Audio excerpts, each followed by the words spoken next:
West Virginia resound with the sound of Golden Blue football. Almost heaven, West Virginia. Now let's bring on the Mountaineers. Goes around about the 15 to 10 to 5. A touchdown, West Virginia. He did it. He did it. Patrick White. Touchdown, Tavon Austin. But Don Nehlen's Mountaineers enjoy walking in where angels fear to tread. I think you think that these guys are going to fall over dead for you.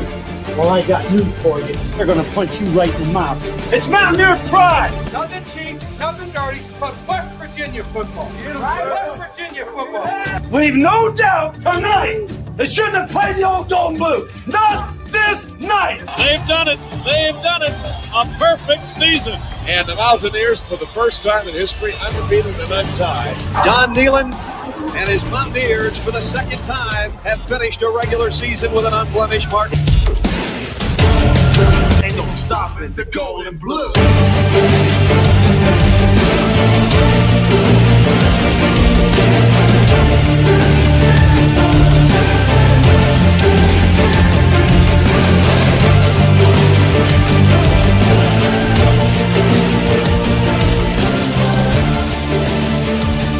It is a great night to be a Mountaineer wherever you may be.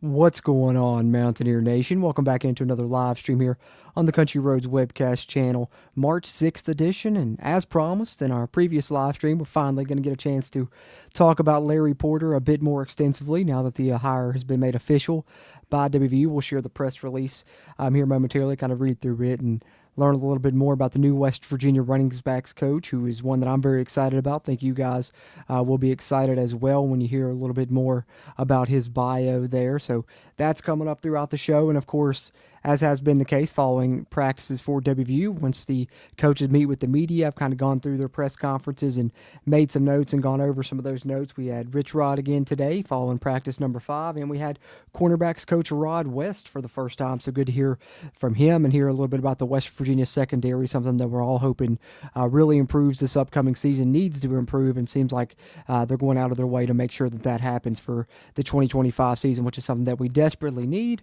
And then towards the tail end, of course, we'll talk a little bit about West Virginia's victory over Utah, which seemingly should lock them into the NCAA tournament and give them an NCAA tournament berth. Appreciate you guys tuning in. That's what's on the docket, whether you're tuned in on Facebook, YouTube, or Twitch. Appreciate you tuning on any one of those platforms, but do want to encourage you guys that are watching this live on Facebook or Twitch to come over to the YouTube channel, give us a subscription here. That way you can get access to our podcast episodes, the CRW podcast episodes when we release them, our pre-recorded videos, and all our great in-season content that comes along with that here on the YouTube channel, especially for YouTube channel members that get a little bit extra, which heads up for you guys that are Almost Heaven members. The Almost Heaven member hangout stream will be this Saturday night at 8 p.m. That is the plan for that, so be on the lookout for that. I'll try and make a post on social media tomorrow at some point to keep you guys updated, and it might be a couple of streams Saturday, actually, as kind of what I'm thinking is hopefully early Saturday, have a stream here on the main channel where we preview the final regular season basketball game, and then, of course, following that game at 8 p.m., we will be doing our Almost Heaven member hangout for you guys there at the top level of the membership here at the CRW, and can never thank you guys enough. But that being said, whether you're watching this live or if you're watching this after the fact on a playback, be sure hit that thumbs up button. That helps a ton with that YouTube algorithm, helps us find more Mountaineer football fans like yourself. And if you are one of those Mountaineer football fans that hasn't yet subscribed to the channel, be sure to do that to stay up to date with all things happening within the West Virginia football program, both throughout the offseason and, of course, once we get into the season and get things rolling as well. But having said that, let's lead this off talking a little bit about Larry Porter, and then we will talk about the practice updates that came out today from Rich Rod and Rod West. I'm going to share the press release here from WVU about the new running backs coach, Larry Porter, finally made official today. Earlier, I guess a couple hours or so ago, just after 3 p.m. This is from Mike Montoro over on WVSports.com. But nonetheless, we'll get into this, and I will catch up on some of y'all's comments. So if you are in here live, throw any questions you got there in the chat. I'll try and answer some of those throughout as well. But let's lead off talking a little about the new West Virginia running backs coach, Larry Porter. WVU football coach Rich Rodriguez announced that Larry Porter has been hired as the running backs coach on the Mountaineer coaching staff. And we get a statement here from Coach Rodriguez. Larry Porter brings years of successful experience to West Virginia and is a highly respected coach and recruiter. His ability to develop talent and the impact he will make on our running backs will be a huge asset. Porter is a 27-year coaching veteran. He comes to West Virginia after serving as the running backs coach and special teams coordinator at UNC for the past 4 years. Two-time National Recruiter of the Year, three-time Broyles Award nominee, which the Broyles Award, if you don't know, is awarded to the top assistant in college football, one of the best awards that an assistant coach can get right there. One of the best honors is the Broyles Award. So two big things right there is being a National Recruiter of the Year twice.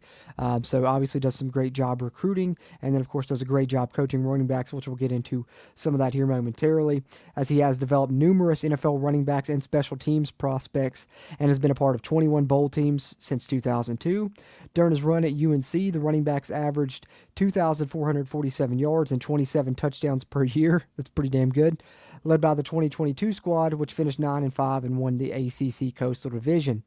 During the 2024 season last year, the Tar Heels had the number 16 rushing attack in all of Power 4, tied for a top 25 scoring offense. They were at number 23 and number 30 in total offense, and were led by two-time All-American and two-time Doak Walker Award finalist running back Marion Hampton. So obviously he can coach them up. Marion Hampton, someone that was super talented. We saw him in the bowl game a couple of years ago, and he took that raw talent and really developed him all around to the point where he was considered one of the best running backs in college football for the past 2 seasons, being a Doak Walker Award finalist twice. So that's the Running Back of the Year award, and his running back, Marion Hampton, was a finalist for that each of the past 2 seasons, and now he's highly regarded among potential NFL prospects in this April's draft. Could be another first-round pick that Larry Porter has developed. He has developed some in the past. At LSU, he had Jacob Hester and Joseph Erdai, who were both NFL draft picks. I'm sure this press release will talk a little bit about some of the other running backs that he's coached, but now it looks like Marion Hampton will join in along with that. Hampton finished as the second leading rusher in all of Power 4 with 1,660 yards and 15 touchdowns after running for 1,500 yards and 15 touchdowns the year prior. So the past 2 seasons, his running back, Marion Hampton, has had over 1,500 yards in both of those seasons and at least 15 touchdowns as well.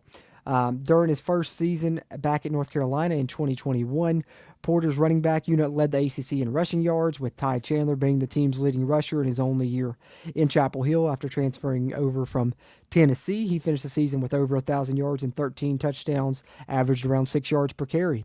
He was an All-ACC second-teamer, and Chandler produced the third most rushing yards in the ACC and most rushing touchdowns by a running back in the ACC as well. So not only was he great with a great running back in Hampton, but also, even before that, with Ty Chandler when he first came to UNC.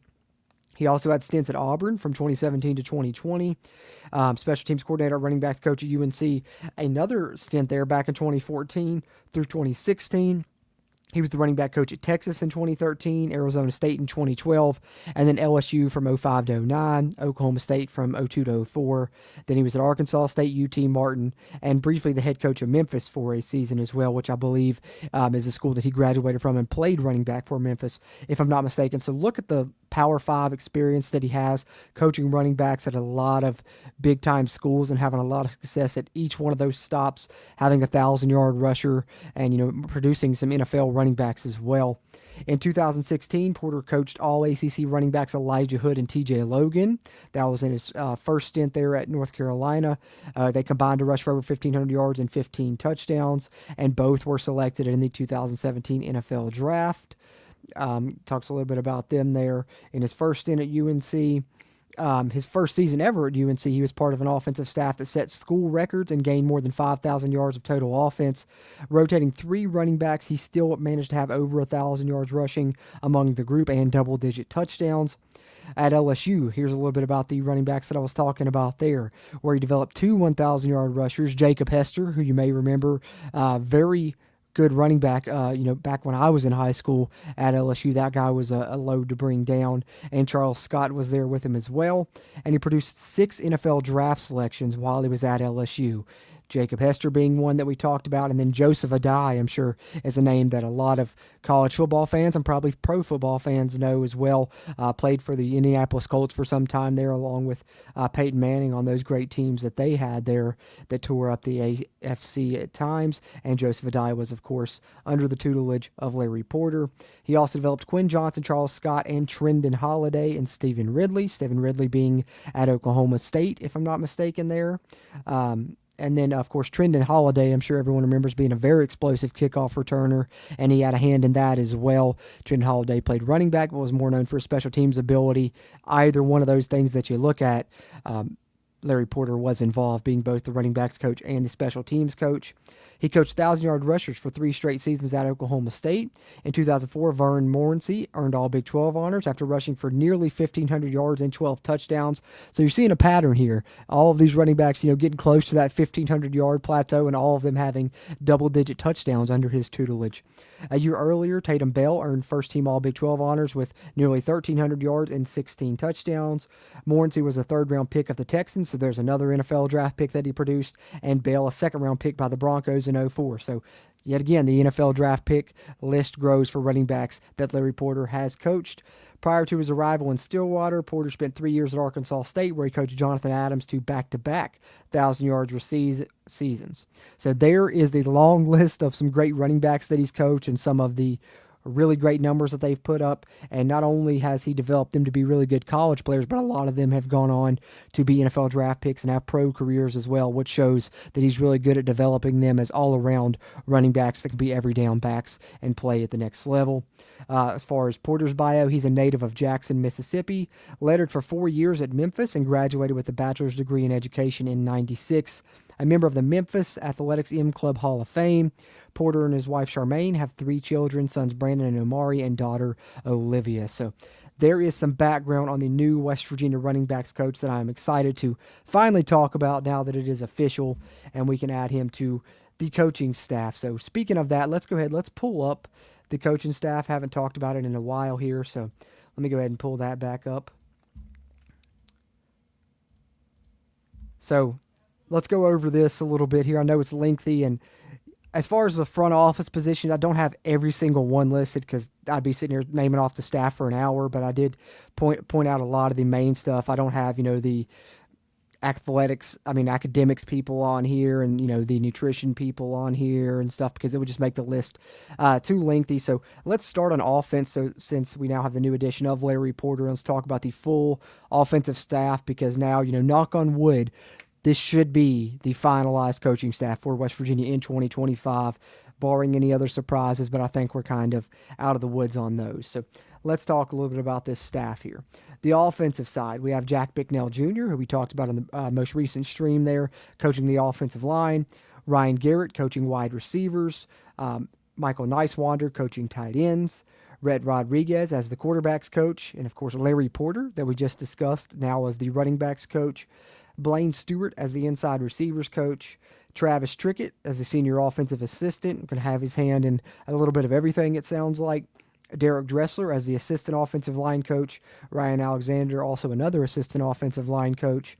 Noel Devine, an offensive analyst and the assistant running backs coach. Ryan Nealon, a senior offensive assistant, pass game specialist, and assistant to the head coach. And then Pat White, the GOAT, as the assistant QB coach and the assistant to the head coach. There is the offensive staff for WVU in 2025. Defense and special team staff for West Virginia in 2025. Zach Alley, assistant head coach / defensive coordinator and linebackers coach. Jeff Castile will be the Bandits coach. Gabe Franklin as the safeties coach. William Green as the defensive line coach. Pat Kirkland will be the special teams coordinator and a defensive assistant. Rod West as the cornerbacks coach, and we will talk a bit about Rod West here coming up in just a few minutes as he got a chance to have his press conference today. Jake Castile, an assistant defensive coach, of course, son of Jeff Castile. A lot of West Virginia legacy on this staff. Chris Herring remains on as assistant special teams coordinator. Tucker Donati, assistant special teams coach. Henry Weinreich joins the staff as a Nichols / Sam's coach. And Andrew Warwick, a good pickup, who was a defensive coordinator previously at Wofford, comes over as a senior defensive analyst and assistant linebackers coach. So I think that this staff is just an absolute home run. We talked a little bit about Larry Porter can't believe West Virginia was able to find such a great running backs coach this late in the process and be able to lure him in here with some great pedigree. And I think you see a great mixture of that on this staff, guys with great experience and pedigree and a lot of young up-and-comers as well. But spared no expense with this staff. We know about Zach Alley being, of course, the highest paid assistant coach in WVU history.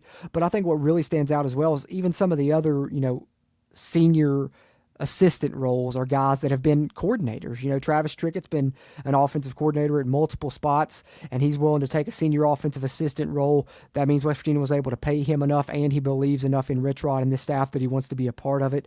That's just one example. On the offensive side, you could point to others, and then on the defensive side, the same case is for Andrew Warwick, who was a successful defensive coordinator, joins this staff as a senior defensive assistant and assistant linebackers coach as well. So can't speak enough to what this staff's going to look like for West Virginia, and really excited about the prospects of it in 2025. But wrapping it up, let's talk a little bit about the support staff, the front office staff, in case you guys haven't heard some of these names yet. Chuck Lilly will be the general manager. Mike Joseph stays on as assistant athletics director and head coach for strength and conditioning. Parker Whiteman, assistant head strength coach and director of skill development for football. West Virginia native coming over from Jack State. Glad to have Parker Whiteman on. Really like him a lot. Dusty Rutledge is the chief of staff, of course, longtime collaborator there with Rich Rod. Cole Dial, the assistant athletic director and football operations. Rasheed Marshall, the director of player relations, of course, another former Rich Rod great that's been in this system a lot. Stays here at WVU under Rich Rod. Ty Arlesic, assistant director of scouting and friend of the show. What's going on, Ty? Always good to chat with you, man. Talk to him sometimes. That's why I always say friend of the show when I mention Ty. But Garrett Hirsch, assistant director of scouting as well, as is Nick Bankson. And those guys really did a great job scouting the players that we've brought in, both, on the recruiting side and really, of course, this amazing job we did in this most recent transfer portal window, and they're going to do another awesome job in the next transfer portal window as well. Thane Bukowski, offensive analyst and skill development. Jaquez Williams, a defensive analyst. Patrick McCain, assistant director of operations.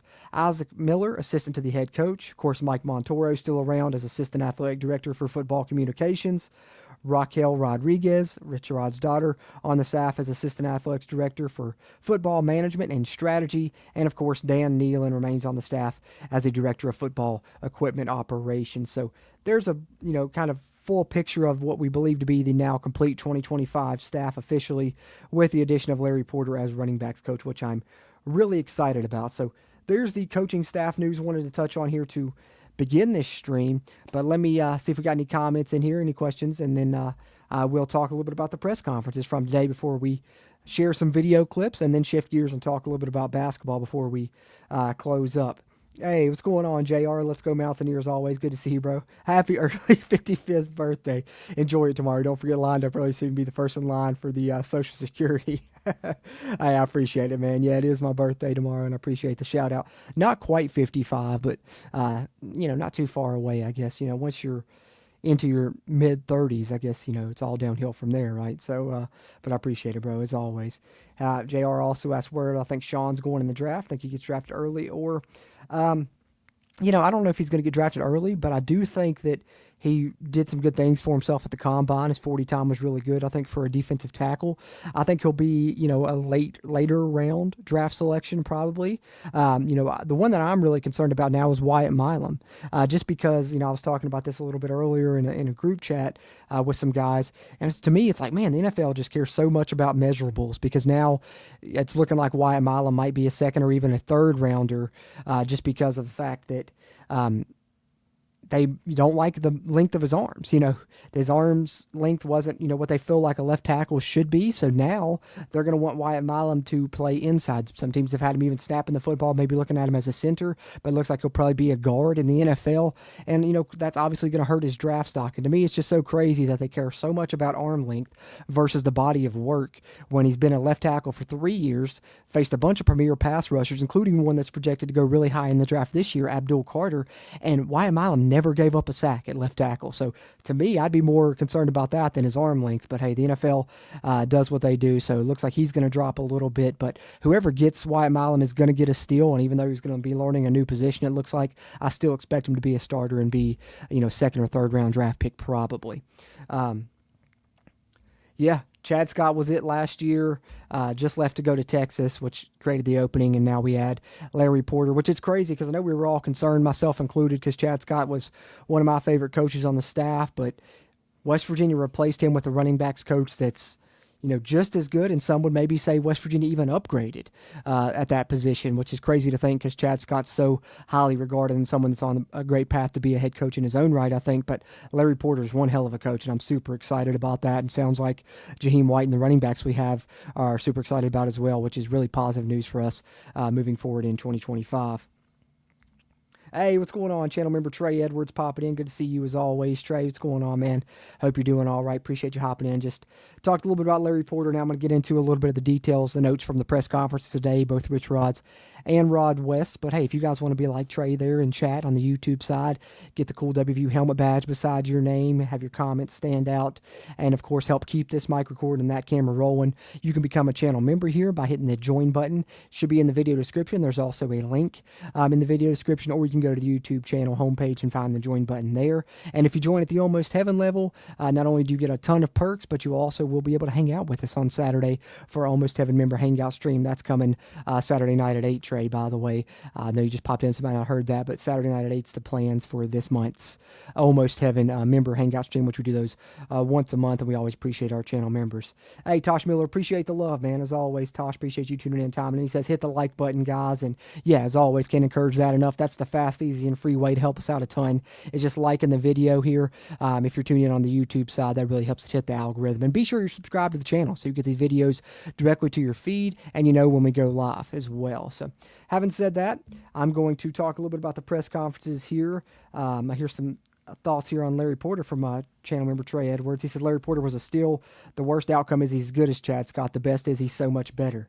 Hey, absolutely, man. Couldn't agree more. And I think that that's a great way to put it, is at least you got someone that's equivalent to Chad Scott and, may even raise that bar a little bit there as, we went over his bio, and he's had a ton of success with running backs in college and also producing NFL players, which is going to help in the recruiting aspect of things, which he's also great at, being named Recruiter of the Year 2 different times. So really excited about Larry Porter, and appreciate you guys tuning in and chiming in. You guys got any other questions, comments, throw them in there. I'll try and catch up on those at least one more time before we get done with the stream here. But got a few other things to cover. We got to get to here, the press conference details, and then I want to talk a little bit of basketball towards the tail end as well. So let's talk about the press conference today. Let's start with Rod West. And before I get into his press conference today, let's share the video. We've been trying to share these. West Virginia's been putting them up, I think, about one a week, having the assistants kind of each talk about themselves and kind of their thoughts on the program and their mentality that they want to have within the program. The WVU media team's done a great job sharing these, as they always do, and we always, of course, like to honor the WVU media team's work here. So let's share these thoughts from Coach Rod West that have been shared on social media, and then I'll share some of my notes that I took down from his press conference today.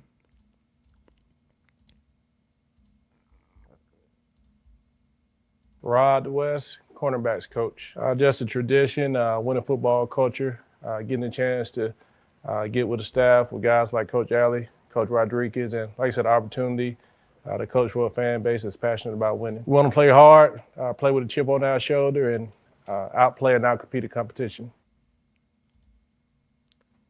All right, so good stuff there from Rod West.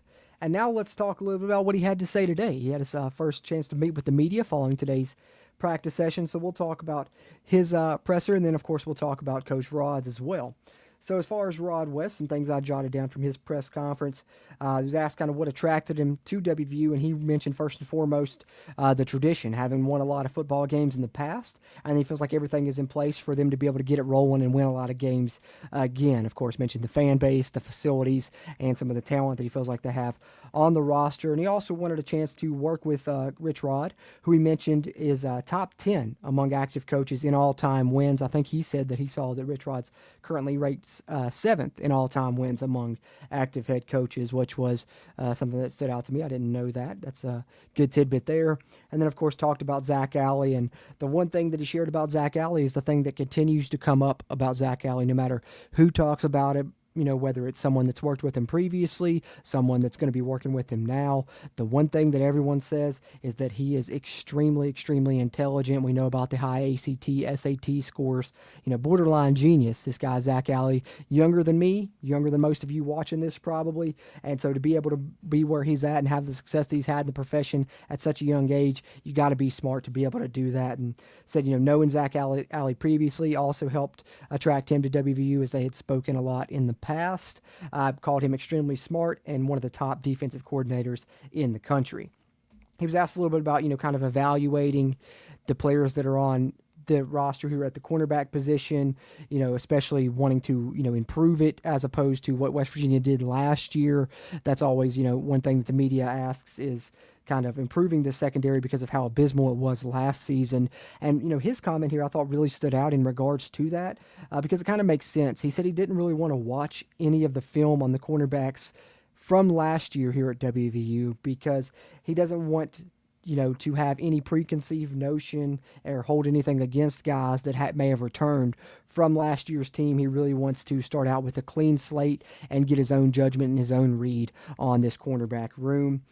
He's asked, kind of what he stresses to the cornerbacks, and he stresses the 3 C's is what he calls it. So the 3 C's that he stresses to the cornerbacks: confidence, composure, and competition. You got to be willing to compete. So those are the 3 things that he stresses. Of course, that's kind of the mental aspect of things that he's talking about. And then he said, of course, the different stuff there once you get into the physical side and technique and such. But as far as the main thing, it's the 3 C's: composure, confidence, and competition. That's what he stresses among the cornerback room. He feels that the cornerbacks they have on this team have a lot of potential and are really buying in. Currently, they have 10 cornerbacks on the roster, but of course said that number is subject to change with the upcoming roster limits, which we'll talk more about those again with Rich Rod's press conference as he continues to kind of lament that upcoming 105 player roster limit. But we'll talk about Rich Rod's momentarily. Got a couple more comments here from Rod West that stood out, and one of those is he was asked about standout players. And, I think it was our friend Mike Ostie asking, who stood out the cornerback position. And he said, I'd prefer not to say because I don't know who may be watching this video, which, that's just kind of the name of the game today. That goes hand in hand with what we talked about in the past. While some coaches aren't even having spring games anymore, it's like you can't even talk about players that are standing out to you in practice or put, guys on film because then guys are going to come tamper and try and steal them away from you. So he was scared to even name guys that are standing out at his position group because who knows who may watch the video and get a beat on that, which it's crazy to think of, but just something you got to worry about in today's day and age. And then the last comment I have here was he was asked a bit about recruiting because we had heard Rich Rod in the past talk about the assistants are all kind of going to focus in on, not necessarily just their position group, but really he wants them to go to areas where they have ties with, high school coaches and things like that where they have experience recruiting before. And for Rod West, sounds like the areas that those are going to mainly be for him are Alabama, which is kind of his home state. That's where he's originally from. And then, of course, South Carolina and North Carolina, obviously having ties there, having just been at Appalachian State. And then Florida and Georgia is another areas that he'll be able to recruit, which is good to hear that we have, multiple guys that could be able to get down in the southern states and really recruit some guys. And then he also, of course, touched on the other areas that West Virginia is going to go get into, certain parts of Ohio, Pennsylvania, and the DMV area. He said if there's defensive backs there that he needs to go out and talk to, he'll travel to those areas as well. So that's what I had from Coach Rod West press conference. Now let's get into the head man's press conference from today. Rich Rod, his thoughts following practice number 5 after getting it in the books today, which they moved back indoors due to the weather today as it continues to fluctuate. This time last week we had some great weather. Now today I think snowing in a lot of parts of the state. So just how it is, how it is here in West Virginia. You can get all 4 seasons in one day is what I always like to say. But he mentioned that conditioning is still an issue. They're not in good enough shape to run the stuff the way that they would want to, but he said that's kind of to be expected. You're not going to get everyone in shape just over the winter, conditioning program. He said a lot of that's going to take place throughout summer workouts, and when you get into the fall, that's when he's expecting the guys to really be in shape and be conditioned enough to run things the way that they want to. He also mentioned that the staff is still adjusting to how he wants to do things with practice as well, that being coaching everything right there at the moment, which we've talked about in the previous live streams when we talked about some of his press conferences. And also, of course, the tempo is an adjustment for a lot of not only the players still adjusting to that tempo and the up-tempo style, because it's not only something in games, it's in practices too. They do this up-tempo constantly. It's a lifestyle, as Rich Rod likes to say, spot the ball, right? But most people, he said, just to kind of give you an example of what he's talking about, the adjustment that it takes not only for the players but for the staff. Most people in a 5-minute period of practice, they'll probably try and get in, 6 or 7 plays. He said, but here at WVU, in Rich Rod's scheme, the way he does things, in that same 5-minute span, we're going to get in 15 or 16 plays. So that just shows you the tempo, how cranked up it is, and how things are moving, even in practice, which I love it. That's what you're going to get used to. And if you make it hard in practice, then when game day rolls around, it's going to seem a lot easier. You're going to be like, man, this ain't nothing after what we've been through with our conditionings, our tour of duties, and of course, what Rich Rod puts us through in practice every day as well. And then talked a little bit about the cornerback spot, and this is where I put an asterisk beside this comment because it really stood out to me. He said they really need to solidify the cornerback spot. Of course, they feel like they have, some guys now. We saw them bring in a bunch of guys in this most recent transfer portal window, but Rich Rod literally said, and I put this in quotes because it stood out to me so much, we may get another half dozen or so in the next portal window. So I don't know if he's specifically meaning just corners or corners and safeties, but looks like, West Virginia is not going to be satisfied until they know they have guys that they can count on there at that position. They're not going to fall into, the trap that they fell into last season. They brought in a ton of defensive backs this previous portal window, but sounds like they may not be done yet. I mean, he said a half dozen or so maybe if they need to. So, we've talked a couple live streams in the past about some positions to look for West Virginia to add. We were talking O-line, we were talking wide receiver, we were talking maybe another running back, but sounds like defensive back's going to be another one that West Virginia will target in the portal moving forward after spring ball as well when that next portal window opens. And then talked a little bit about the importance of that cornerback position. And, this kind of ties into him wanting to coach everything then and there. And the example he gave is, if an offensive lineman, defensive lineman, pretty much any other position group, makes a mistake, it can be, 2nd and 10 again. But he said, if a cornerback makes a mistake, you get a coverage breakdown. That's 6 points you're giving up. So it takes a different level of discipline, a different type of discipline there at that position. So they're really trying to put the cornerbacks under pressure and, here in the spring, so that then when they get to the fall, they're going to know what they have in those guys because they've put them under pressure throughout the spring. And I think that also they're probably taking that tactic because they know we're going to have these roster limits. We need to know who can handle this and who can't, because we need to tell some guys, hey, maybe it's best you hit the portal. And we need to, of course, if that is the case, find guys that we feel like we can put this pressure on and can count on them when the fall comes around, which is great to hear. We know we have to improve that secondary this year. He was asked about Pat White and Noel Devine, someone I'm sure that we're both all excited to hear about both of those guys, rather, as 2 former legends joining the staff. He said they're both fitting in great, and he feels like they both have long careers ahead of them as coaches, which is a really positive thing to hear. And yet again, as I mentioned, he lamented that 105-player roster limit that's going to be upcoming, likely to be solidified in April with that House settlement. But he really said, one of the things that sucks about it, and I'd never even thought about it this way, but, you have your 105-player roster limit, you solidify that, for the fall, for the upcoming season, which West Virginia is over that limit now. They're going to have some players leave, and they're going to want to target more players, so there's definitely going to be a lot of movement following the spring.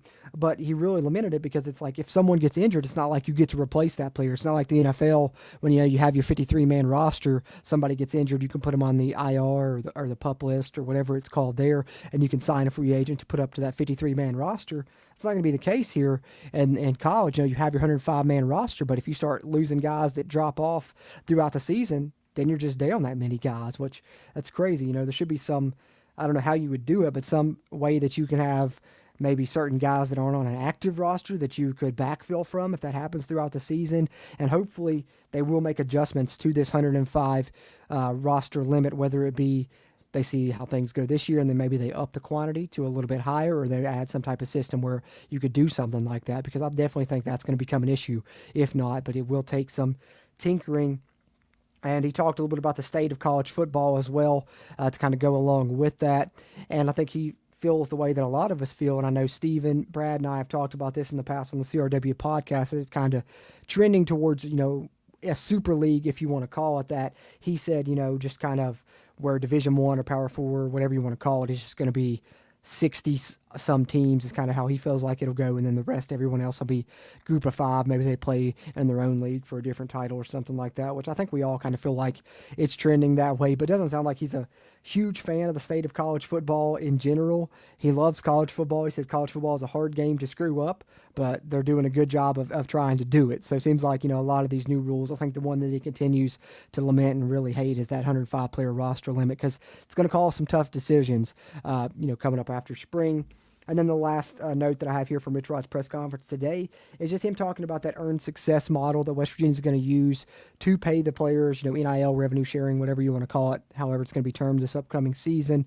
Rich Rod's using what they call the earned success model, which I really do like the makeup of that. If you guys haven't heard him talk about that previously, it's basically, paying players accordingly into, spot on the depth chart and, of course, importance of position. So similar to how they do it, in the NFL. It's kind of how he said, quarterbacks are going to get more, edge rushers, left tackles, all that's, going to be kind of your higher paid players. And, of course, your starting left tackle is going to make a lot more than your third string whatever, so that's kind of the model that they're going to go with. But he said, obviously, that's going to be kind of hard to figure out after spring. So once they get into fall camp, they'll kind of tinker with it and make some tweaks with how that earned success model is going to look and how those payments are going to be set up, which I'm sure we probably won't be privy to that, but it's I like the model that West Virginia is going to use under Rich Rod that he's calling the earned success model, which is another one of his mottos to go along with hard edge, spot the ball, hold the rope, all the ones that we know you can add earned success to that list, a new one that he's added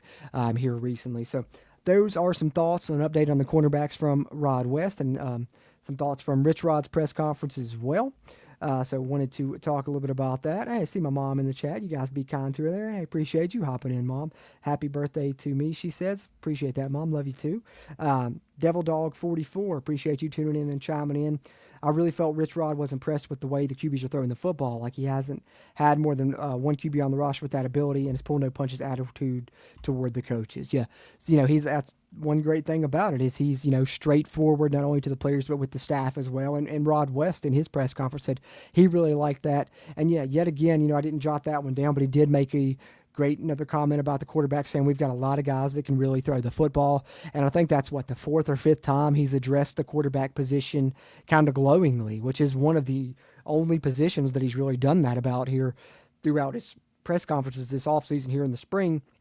He's really kind of been hard on multiple positions, but the quarterback's been one that he has praised. So seems like we really got some guys that he feels like he can count upon there, which is really positive news heading into the season and really positive news for that quarterback competition, however that shakes out, which according to Rich Rod, we may not know that until August 31st, who the starter is going to be, which I'm fine with. Let's keep them guessing. And I think we got plenty of good options. So that's what I had there. Other than that, I just want to share another video from the WVU media team. Just kind of, they titled this one "The Sounds of Spring." Some nice practice clips from one of the more recent practices. So share this one, and then we will switch gears and talk a little basketball as well before we wrap up the stream.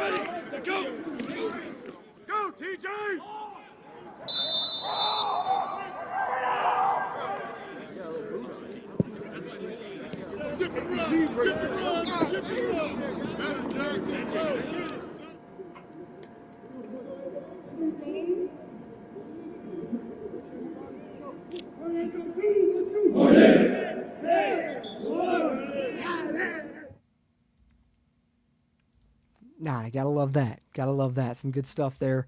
See Nico spin it. See Jalen Henderson spin it. Clay Ash running into the end zone. RJ Cocaine with some nice, sounded like a good boot there on that field goal. So it seems like he's got a good chance to maybe be the field goal kicker. We know Ethan Head's going to handle kickoffs, but like that. Those sights and sounds get you excited. And man, ain't it nice to hear coaches yelling and stuff again? I mean, that's football. That's football right there. It's something we've been missing, that hard edge mentality. Of course, I won't go in on that too much. You guys have heard me talk about that over and over. Sound like a broken record here in recent streams for sure. But Tosh Miller with a good question. With left-handed QBs, wouldn't right offensive line be more important to us? In my opinion, yeah, because like that right tackle is technically the blind side tackle. But, one thing both Jack Bicknell and Rich Rod mentioned in their press conferences, which I covered in the last stream, which I think was day before yesterday, they feel like there really isn't a blind side in their offense where they're in the shotgun so much, which, makes sense as far as when you're taking the snap because you're obviously facing forward in the shotgun. But if our quarterback's going to be left-handed, which I think chances are he will, whether it's Nico or Jalen Henderson. When he drops back, that right side's still going to be to his back. So, yeah, technically our right tackle will be our blind side tackle this year, which I really like Xavier Bosley there handling that role. So hopefully that's who ends up winning that job, and I think he'll do a good job of it. But, yeah, technically, in my opinion, yes, I guess in Coach Rod and Jack Bicknell's opinion, there is no blind side in this offense. But, with our quarterbacks being left-handed, I think that right side will be more important personally. So maybe that will be the case. Maybe the right tackle will be the one that makes a little bit more than the left tackle, or maybe it'll just be equal pay if they feel like there's no blind side. Maybe both the starting left tackle and starting right tackle will get equal pay. But either way, with the earned success model, I do like the way that is set up, and it'll be interesting to see how that offensive line shakes out. But nonetheless, guys, that's pretty much all I had on the football side. Let's talk a little bit of basketball and do a recap of the big win over Utah, which should, fingers crossed, I believe, lock West Virginia into the NCAA tournament. I saw someone share on social media earlier that I think there's 100. I think it was 118 people that do bracketology, and West Virginia is in the field in all 118 of those bracketology predictions, and not on the bubble even anymore, just solidly in the field. I think mostly as a 10 seed in most of those, which I'm fine with. I've talked about in the past. I'll prefer the 10 seed over the 8 or 9, but the win that seemingly got them over the hump to get there is the big win over Utah. So let's pull that one up here. Talk a little bit about this game as West Virginia gets the 2-point road win, which is big because Utah, I know they're 16-14, but they had been very good at home all year, beating some really good teams there, Kansas State, you name it. But West Virginia with strong closes to both halves to end up securing this victory, which, if you watched me preview this game, that's one thing that I talked about. Seemed like it had been a struggle lately. West Virginia had struggled in the final, closing minutes of whether it was the first half or the end of the game. And in this game, it was the exact opposite. West Virginia trailed for a lot of the first half, had a strong close to secure a halftime lead, and then in the second half, a strong close to ultimately win it down the stretch, including, clutch performance from Javon Small and a super gutsy performance from Ed Andre, who definitely deserves a shout-out. Blood, sweat, and tears, literally, going into that one. So West Virginia moves to 18-12 overall, 9-10 in the Big 12 with a 71-69 victory. Some stats from the game: West Virginia shot 46% from the field, much improved from their last performance, and they held Utah to 38% from the field. So good job by West Virginia on the defensive side of things, especially after Utah got off to a really hot start. Madsen was hitting several threes. I think he hit 3 or 4 there in the early going of the game. Looked like he was going to be red hot, but West Virginia really cooled him down, especially in the second half. He struggled a lot. West Virginia hit 8 threes, Utah hit 9, but West Virginia with the better percentage there, shooting 35% compared to the 32 for Utah. The big discrepancy in the game that stood out to me, and I'm sure a lot of you guys watching this, yet again, a huge disparity in the free throw line for West Virginia, getting doubled up. 16 free throws for the Mountaineers versus 32 for Utah, and up until the latter portion of that game, it was even worse than that. I know at one point, I just think that guy Assar that plays for Utah, I believe he has a force field around him, and if you penetrate his force field, it's an automatic foul call on that guy, because there was one point he had attempted 11 or 12 free throws in the game, and West Virginia had only attempted 8 as a team. I mean, anytime anyone got near that guy, it was a foul. I'd never seen anything like it. I'm not going to go in on the refs too much, especially on a game that we won. But despite the fact of getting doubled up in attempts, the free throw percentage was actually identical to the 10th of the point, as you see there. I like to round up in the numbers, so we'll say both at 69%, but literally both the exact same free throw percentage. Utah out-rebounds the Mountaineers 40-31, but West Virginia does have a good ball movement in this game, 14 assists as opposed to 11 for Utah. Both teams with 7 steals. 3 blocks for the Utes, 2 for the Mountaineers. Not the best game as far as, not being sloppy on the offensive end, which it's so funny because West Virginia, the game prior to this, got dominated and they only had 4 turnovers. And this game, West Virginia has double-digit turnovers and they get a win. You can't call it sometimes, but one of the main reasons is despite the fact West Virginia turned the ball over 12 times, they did force 16 turnovers for Utah. So, the West Virginia defense stepping up yet again. That led to 9 fast break points for the Mountaineers, and they held Utah to only 4 fast break points, which is a great job getting back on defense. Points in the paint. This is big right here for West Virginia in this game because Utah's a lengthy team. We talked about, going into the game. Lovering at 7'1", Dawes, a really good big man. Asar gets to the rim, but 30 points in the paint for West Virginia and only 20 for the Utes. West Virginia called for more fouls, as to be expected when we talked about the free throw discrepancy there. And Utah led by 12 at one point in the game, while the Mountaineers' largest lead was 6 individually. The Utah Utes, I think the big standout, of course, Gabe Madsen. He started off really hot. I want to say he was, 4 of his first 4 at the three-point line. If that is the case, then West Virginia had him going, 1 of, 10 from there on.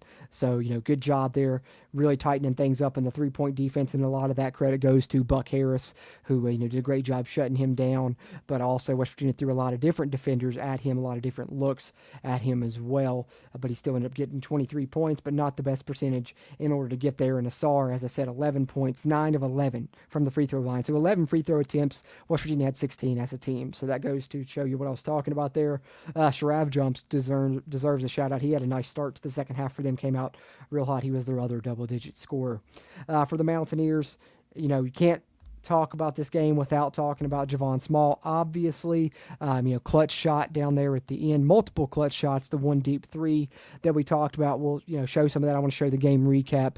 I share those on the football side after every victory. Haven't had a chance to do it as much on the basketball side, but the WVU media team's so great. I love sharing those game recaps. So we'll share that in a minute, and you'll see some Javon Small highlights. Of course, just another impressive game for him, and he just knows where to go with the basketball. He's a guy that's constantly getting double teamed, but he never panics. He always makes the right pass, and just the little, backhand snap passes he makes on the pick and rolls to be able to hit that big man diving, or the little wraparound pass to hit him on a pick and pop. It's just so impressive because sometimes he makes a pass. I'm like, number 1, how did he see that guy? Number 2, how did he get it around the double team to get it right there to him? Perfectly accurate, but game in, game out, he gets it done. 7 assists in this one to go along with his 18 points and his 4 rebounds. And of course, the clutch buckets are big. But not only can you only talk about him, you got to talk about Ed Andre. He only had 4 points, but they were 4 big points, both coming in the second half when it looked like he wasn't going to return. Gets, elbowed down on the ground, and, ESPN Plus, man, why are they lingering on Ed Andre on the ground? Obviously, screaming in pain, to the point where it had you kind of shook at home watching the game. Most places would cut away from that, but ESPN Plus, their production not the best, and they just brought, for some reason I never saw this, they had just like a police officer come stand in front of him, like, okay, that's weird, and just like they lingered there. They never went to a commercial. I know ESPN Plus doesn't really do commercials, but they do sometimes go to that "we'll be right back" screen. They could have easily done that. I feel like they lingered on that way too long. I mean, you were seeing blood on the floor. You were seeing a towel turn completely red that was once white, and at that point you were really worried about Ed Andre and didn't expect him to come back. Lo and behold, here he comes back out in the second half with the plugs up his nose, scores some big buckets. Those plugs kept coming out. The blood would be on the floor. They'd have to stop the game, 3 times at least to clean up his blood. And then finally they said, okay, let's try 2 plugs in each nostril. And I think that finally worked. But, no bigger bucket than the one down the stretch where Javon Small goes around the defender. Defense collapses, lob it up to Andre. He slams it down. West Virginia was up 4 or 5 at that point with, about a minute and a half to go, and you were feeling pretty good about your chances then. So big buckets from Ed Andre, and as I put on social media during the game, showcasing hard edge on the basketball side of things, probably making Rich Rod proud somewhere watching the game. So great performance from Ed Andre that deserves a shout out. That doesn't necessarily show up on the stat sheet, but just great toughness in a game where West Virginia really needed him.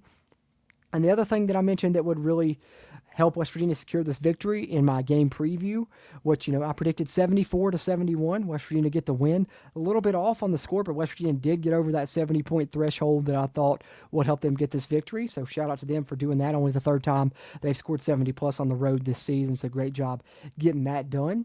But the other thing that I talked about in the preview was we're going to need some of our secondary scorers to hit some shots. I said I felt like, if you get a couple of threes from Hansberry, a couple of threes from Jonathan Powell to go along with, probably the 18-plus you're going to get from Javon Small, you'd be in good shape. Well, you get your 18-plus from Javon Small, you get your 2 threes from Hansberry, you get your 2 threes from Jonathan Powell. Exactly what we needed right there according to the recipe. Gets it done, and West Virginia gets the win. And that's going to help you moving forward. If you get 2 or 3 threes from Hansberry and Powell, and, of course, Yesufu as well, that's good recipe for success for West Virginia because Javon Small is probably going to get his, but if he can get those drive and kick opportunities and those guys can hit those open looks, then we're really in good shape. And you see all of those guys I just mentioned being double-digit scorers in the game.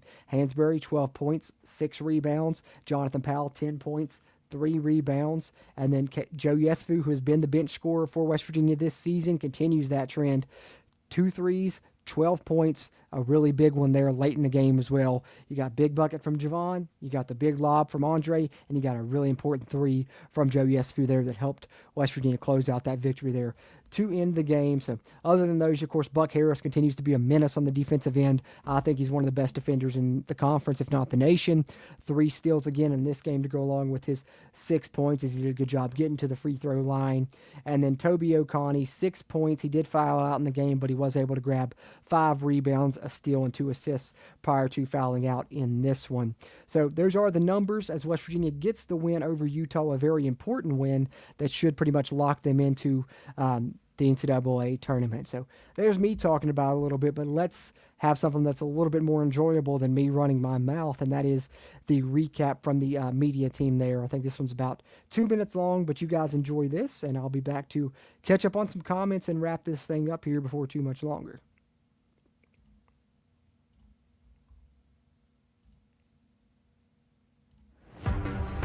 Just one regular season road game remains on the Mountaineer basketball schedule tonight here in Salt Lake City. A victory would galvanize West Virginia's NCAA tournament chances, but it certainly won't come easy. Right, have fun, play for one another. This is it. Okay? You either want it bad enough or you just didn't.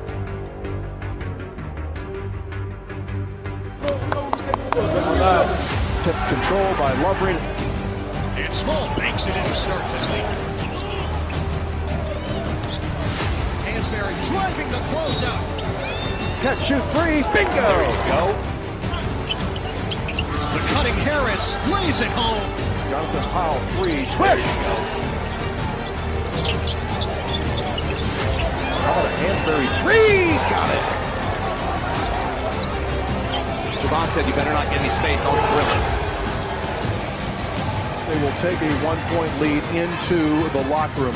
Get out, run, let's go, baby! Reverse layup, up and in. Over Lovering, and he scores. Across the lane, goes in for the layup, up and in. And the ball stolen by Hansberry. Bonnie goes in, layup good, and a foul! Backdoor cut, and a slam dunk on a reverse.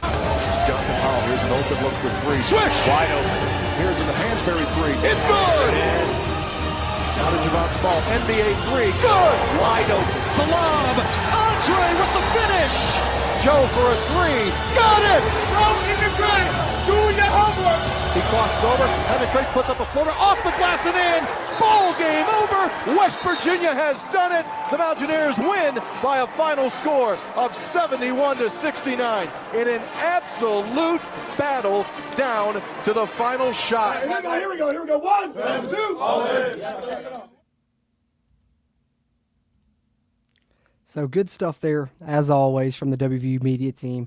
Always love their works with the game recaps, whether it be on the football side or the basketball side. And another one well done there. But we're talking a little bit about Javon Small. As Trey Edwards says, the moment of the night was when the commentator said, Javon Small is a supernova. Couldn't agree more, man. That was the moment of the night, man. When he hit that little runner off glass that you saw there towards the end that really sealed the deal. Just Mr. Clutch. I think I tweeted Javon Small has ice in his veins after that one for sure. And Rod would have been proud of it, Andre, indeed, Trey. But speaking of Javon Small, another video came out. Don't know if you guys got to see this one, but a bit of an interview, which is really cool, courtesy of State Farm, but shared on the WVU men's basketball social media account. So let's hear some thoughts from Javon Small here as he's interviewed a little bit as he walks the basketball court.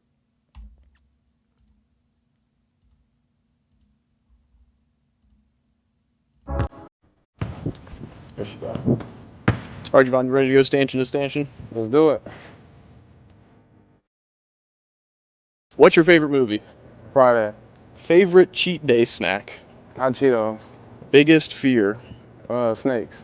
Best nickname on the team? JPZ. Who has the messiest locker? Tuck Armani. Would you rather have a game-winning shot or game-winning assist? Game-winning shot. Your best dance move, what you got? Best dance move?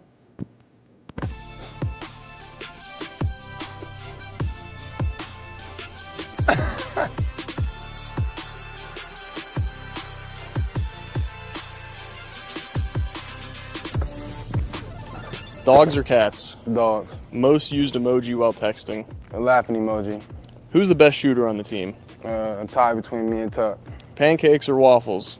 French toast. Which teammate would you call if you had a flat tire? Jake Hour. And last one for you, best trash talker on the team? Myself. Bonus question, do you know what a stanchion is? The thing behind the basket? Yeah.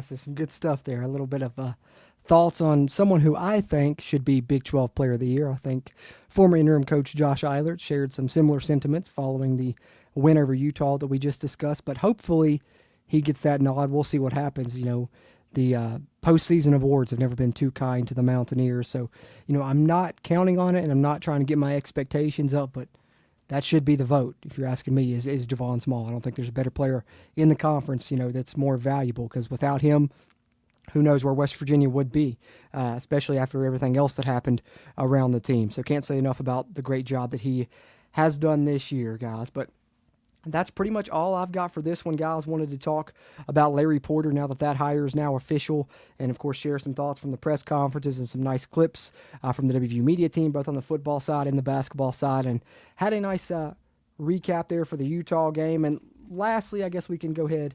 Let's pull up the bracketologies one more time, see what everyone is saying here about the Mountaineers. I mentioned, you know, we're locked in, it seems like, in pretty much all of the bracketologies, but just for some visual proof, I'll pull up Joe Lenardi's and I'll pull up CBS, because those are the two that I've been sharing here on the streams. So as far as Joe Lenardi is concerned, you can see yet again on his, we are still firmly not on the bubble, not present on the graphic anymore, as has been the case. We're one of the 8 teams that are in there on the Big 12 side of things, so good to see that. If you're not on the list, then you're solidly in, and that is us solidly in. And then, of course, on the CBS side, let me pull that one up here.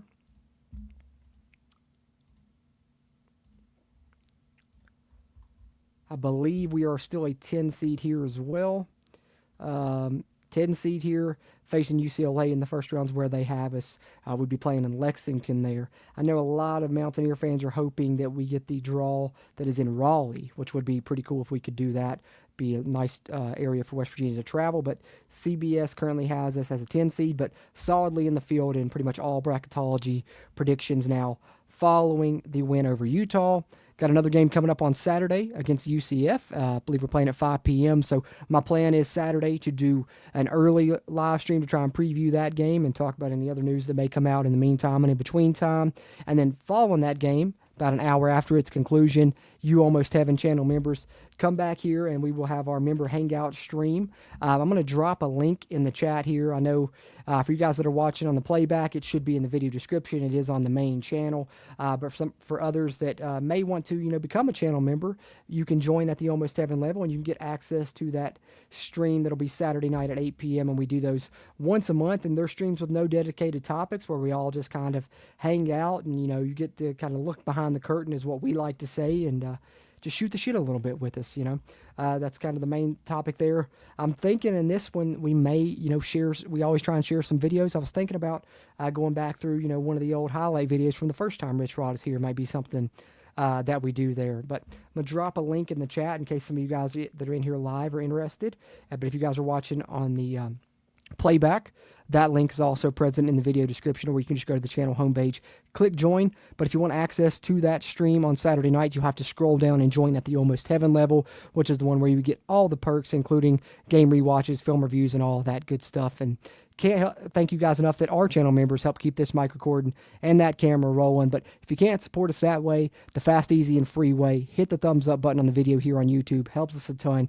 And be sure you're subscribed to the channel. That's fast, easy, and free, and you'll get all these videos directly into your feed. You'll get the podcast episodes, everything that we cover, which that coverage really becomes extensive once the season rolls around here in the late summer months and into the fall, where you'll get 2 podcast episodes a week, multiple live streams. But in the meantime, in between time, we'll be here multiple times a week for live streams to talk about spring practice as it progresses, heading up to the spring showcase on April 5th. And of course, we'll have plenty of basketball news to talk about as well. So be back with you guys really soon. Don't know if I'll get a stream in or video in tomorrow. It's my birthday. May just try and take that off and do a little bit of nothing. Just relax. Took the day off work, so may take the day off from the channel as well. But I'll definitely be back on Saturday, hopefully on the main channel for a game preview, and definitely at 8 p.m. for the Almost Heaven members hangout stream. But appreciate you guys that tuned in here to this one. Catch up in the comments one more time here, and then we will close up shop. Trade where it says open up in Raleigh versus Maryland would be phenomenal. That'd be ideal, man. That'd be ideal, for travel purposes and for matchup purposes. I think that would be a fun one that would draw a lot of crowd and a lot of interest. They said he think that's what Lynn already had at one time, which would be great. I hope we end up in Raleigh, man. That'd be really cool. Trade where it says highly encourage you to spend the money and become a member. It's totally worth it. I appreciate those kind words, Trey, and always appreciate your membership as well, and anyone else that chooses to do that. Definitely, like I said, it helps us as the catalyst to keep the channel going. But in addition to that, we give back for that. Like Trey said, it's worth it because not only do you get extra off-season content that we're going to go through here, the members hangout streams, you get the cool badges, you get custom emojis, but once the season rolls around, that bonus content really comes hot and heavy because you're going to get player grades, you're going to get snap counts, you're going to get depth chart projections, injury reports, film reviews, game rewatches, so a bunch of extra stuff that you won't get just on the main channel. On the main channel, you still get your couple podcast episodes a week, the game preview and game review, but channel members get access to extra WVU football content. So if you're someone that can't get enough WVU football coverage, definitely recommend it, and we're really appreciative of it. And thanks for the kind words there, Trey, and thanks for the happy birthday wishes as well. Appreciate that, guys. But appreciate all you guys that did tune in here live, or if you're watching a playback, I'm just as thankful for that as well. If you are watching this after the fact, leave thoughts in the comments. I'll try and respond to those in text form. Always appreciate those interactions here as we continue to try and grow the CRW community throughout Mountaineer Nation. But having said that, I'll talk to you guys again soon. Hope you guys have a good rest of your night and have a great weekend as well. As always, I'm Jordan Cruz, and until next time, let's go Mountaineers.